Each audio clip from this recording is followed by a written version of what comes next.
rations perhaps that may last them for up to 3 days at a time. But of course the other track is that almost 2 weeks after the super typhoon hit, people still haven't recovered their loved ones from under the debris, and we joined an American team that has cadaver dogs out there helping in this work.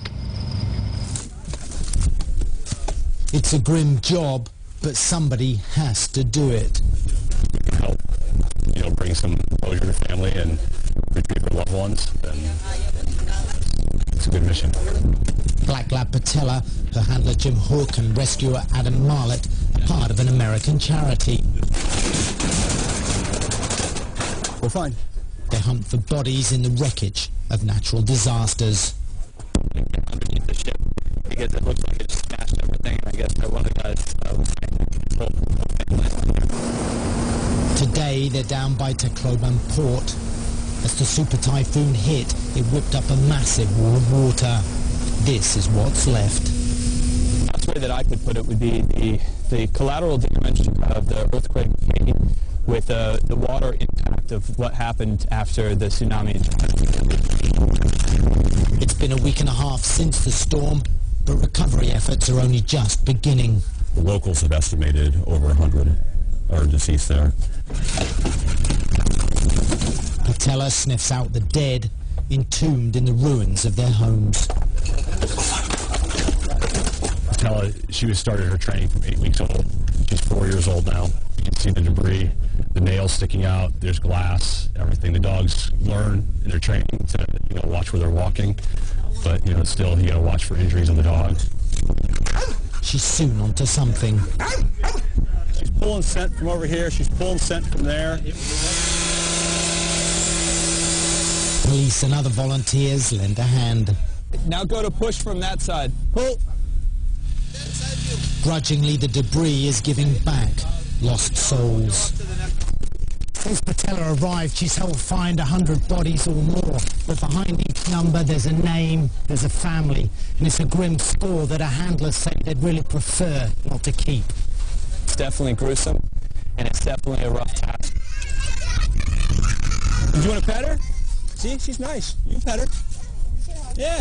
But however rough, life must go on. Thanks to these cadaver dogs, a few more families will get the chance to say their last goodbye. And before we go, a quick reminder of our stories making headlines. Over 150 delegates from West Africa and beyond have commenced 2 days of deliberation expected to fast-track the ECOWAS regional electricity market as well as address regulatory issues. Qatar's ambassador to the Gambia and the European Union charged affairs today held separate talks with the Vice President and Minister for Women's Affairs, Dr. Aja Aissatou Saidi.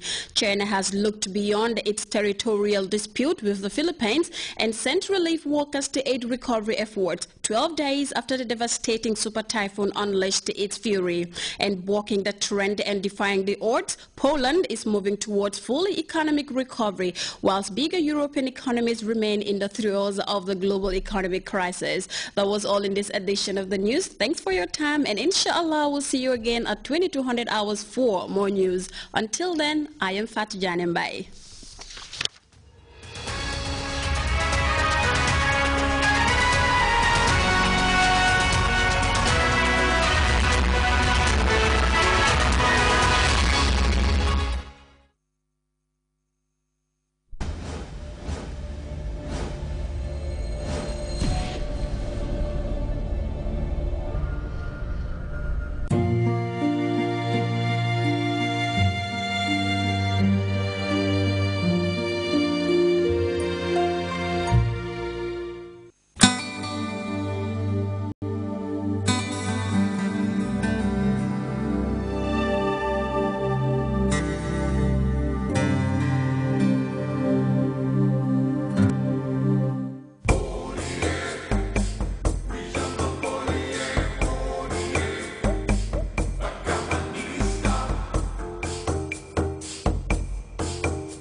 It's one of the most important natural resources we have that is indispensable for our socioeconomic development. Unfortunately, we are not maximizing the utilization of the river for our socioeconomic development. The River Gambia is a gold mine.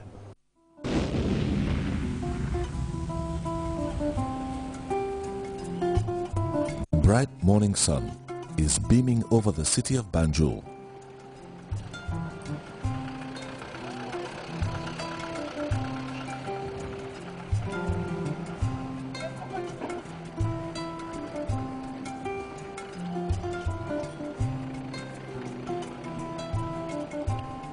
As travelers set on their perennial journey across the River Gambia to the coastal town of Barra. It is a 30-minute journey that many embark on every day, but beyond the two coastal settlements, domestic trade and business are vibrant thanks to the River Gambia, which has been an important source of transportation for people, goods and services. On a daily basis, ferries and locally made canoes ply the various river routes, carrying people on different missions, but the majority are traders transporting merchandise to inland or coastal settlements with sizable populations. The river extends some 700 miles through the entire length of a country bearing the same name. It has its source from the Fouta Djallon Highlands, flowing through Senegal before intersecting with the Atlantic Ocean at Banjul. The River Gambia provides access to some settlements in Senegal and Guinea, with nearly 70% of its surrounding land lying less than 100 meters above sea level. You can also realize that the river is very important because you would have to cross the River Gambia from either the southern bank or the northern bank if you want to travel from one bank of the Gambia to the other. And we are envisaging to have a bridge across Yilitenda, Bamatenda that would enable free flow of goods and services from the north and the southern bank and from the Gambia to our neighboring country. River Gambia is deployed, that nature really doing, River Gambia is a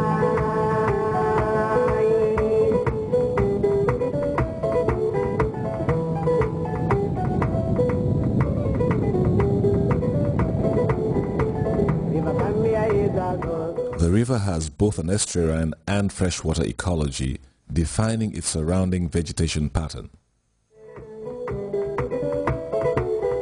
During the dry season, because of the slow flow, you have salt water coming from the Atlantic moving towards Kuntaur. So because of this constraint for agricultural production, we cannot rely on pump irrigation for agriculture because every 100 cubic meters or every cubic meters of fresh water that you pump from the river would attract salt water towards the upper end of the river, that is the eastern part.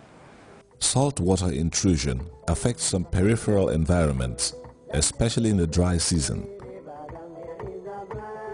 Whilst in certain areas, the riverside is dominated by swamps and mangroves.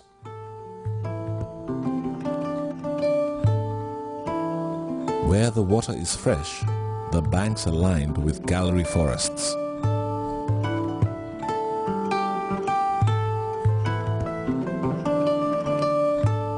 There is captivating wildlife upriver, where dolphins and crocodiles manifest a strong presence.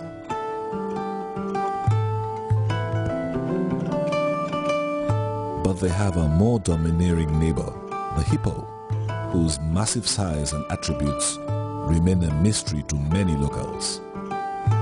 The natural habitat provides sanctuary for a host of insect and bird species that fill the environment with sonic melodies.